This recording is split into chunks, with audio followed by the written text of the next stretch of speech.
विष्णु जी की जय हो। आज अपने सुनेंगे सफला एकादशी व्रत कथा।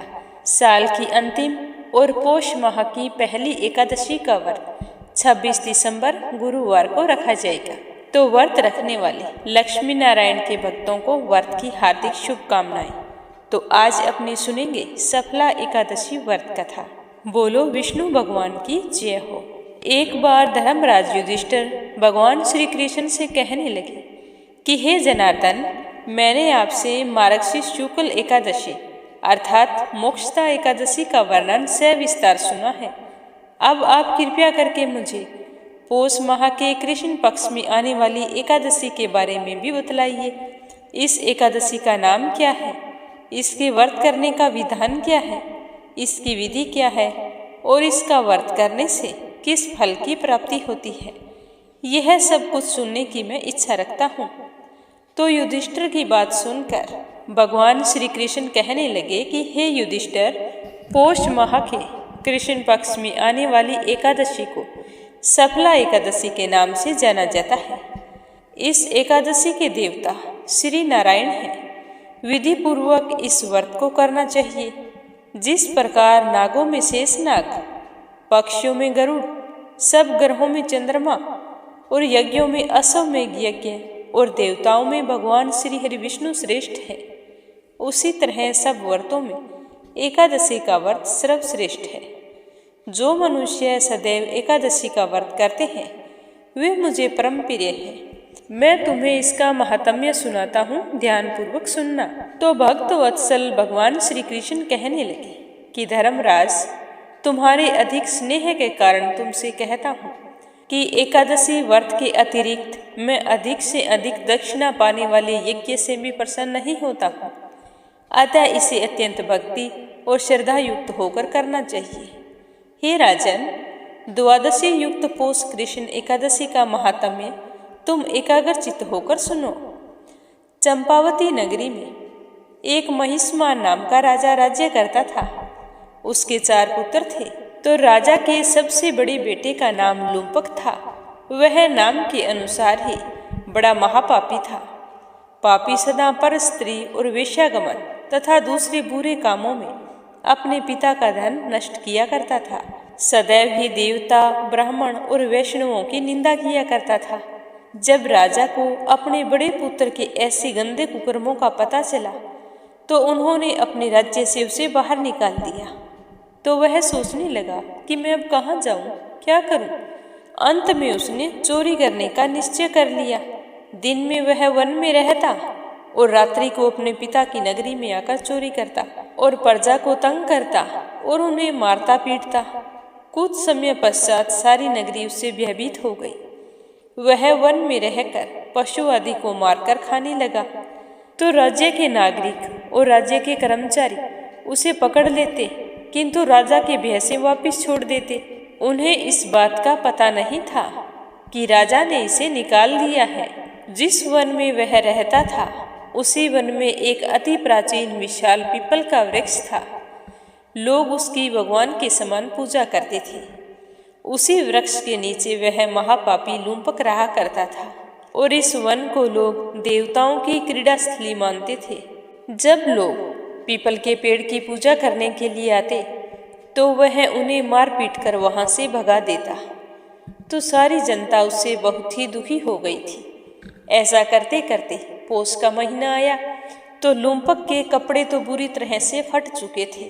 तो वह फटे हाल कपड़ों में इधर उधर घूमता रहता। कुछ ही दिन बाद में पौष माह के कृष्ण पक्ष की एकादशी आई, पर वो तो 10वीं के दिन से ही ठंड से बुरी तरह से कांप रहा था, क्योंकि उसके तन पर कपड़े नहीं थे और 10वीं की रात को खूब सर्दी पड़ रही थी। तो वह सारी रात सो नहीं सका। उसके हाथ पैर अकड़ गए। सूर्योदय होते होते वह मूर्छित हो गया। दूसरे दिन एकादशी के दोपहर के समय सूर्य की गर्मी पड़ी तो उसकी मूर्छा दूर हुई। वह गिरता पड़ता भोजन की तलाश में निकला। पशुओं को मारने में वह समर्थ नहीं था। उसका शरीर बिल्कुल कमजोर हो चुका था। अतः वह पेड़ों के नीचे गिरे हुए फलों को उठाकर वापस उसी पीपल के वृक्ष के नीचे आ गया। वह फलों को खाने की सोच रहा था, पर ठंडे फल उसे खाए नहीं जा रहे थे। उस समय सूर्य भगवान भी अस्त हो गई और बहुत ही तेज शीत लहर चल रही थी। तो वह वृक्ष के नीचे फल रखकर कहने लगा कि हे भगवान, आपके ही अर्पण है ये फल, आप ही खाइए, मैं तो नहीं खा सकता। तो इस तरह ठंड से ठिठुरता हुआ वह सो गया। उस रात्रि को उसे दुख और भूख के कारण नींद नहीं आई। कमजोरी के कारण बुरी तरह से ठंड लग रही थी। तो उसका अनजानवश एकादशी का व्रत हो गया। 2 दिन वह पूरी रात जागता रहा। इससे विष्णु भगवान प्रसन्न हो गए और उसके सारे पाप नष्ट हो गए। दूसरे दिन प्रातःकाल एक अति सुंदर घोड़ा अनेक सुंदर वस्तुओं से सजा हुआ उसके सामने आकर खड़ा हो गया। तो इस तरह घोड़े को देखकर वह तो हैरान हो गया। उसी समय आकाशवाणी हुई कि हे राजपुत्र, श्री नारायण की कृपा से तेरे सारे पाप नष्ट हो गए हैं। अब तुम अपने पिता के पास जाकर राज्य प्राप्त कर। तुम्हारे पिताजी तुम्हारी राह देख रहे हैं, क्योंकि तू उनका ज्येष्ठ पुत्र है। तो ऐसी वाणी सुनकर वह अत्यंत प्रसन्न हुआ और दिव्य वस्त्र धारण करके भगवान आपकी जय हो कहकर अपने पिता के पास चला गया। उसे देखते ही उसके पिता बहुत ही खुश हुए। खुशी के मारे पिता पुत्र के आंखों में आंसू बह चले। दोनों एक दूसरे के गले से मिले। फिर उसके पिता ने प्रसन्न होकर समस्त राज्य का भार उसे सौंप दिया और स्वयं वन में तपस्या करने के लिए चले गए। अब लुम्पक शास्त्र अनुसार राज्य करने लगा। उसके स्त्री पुत्र आदि सारा कुटुंब भगवान नारायण का परम भक्त हो गया। इसी तरह वह राज्य करता रहा और अपने जीवन के सारे सुखों का भोग करता रहा। वृद्ध होने पर वह अपने पुत्र को राज्य का भार सौंपकर स्वयं वन में तपस्या करने के लिए चला गया और अंत समय में वैकुंठ को प्राप्त हुआ। अतः जो भी मनुष्य इस परम पवित्र सफला एकादशी का व्रत करता है, वह अपने जीवन के सभी कार्यों में सफलता प्राप्त करता है और जीवन के समस्त सुखों का भोग करता हुआ अंत में मोक्ष धाम को जाता है।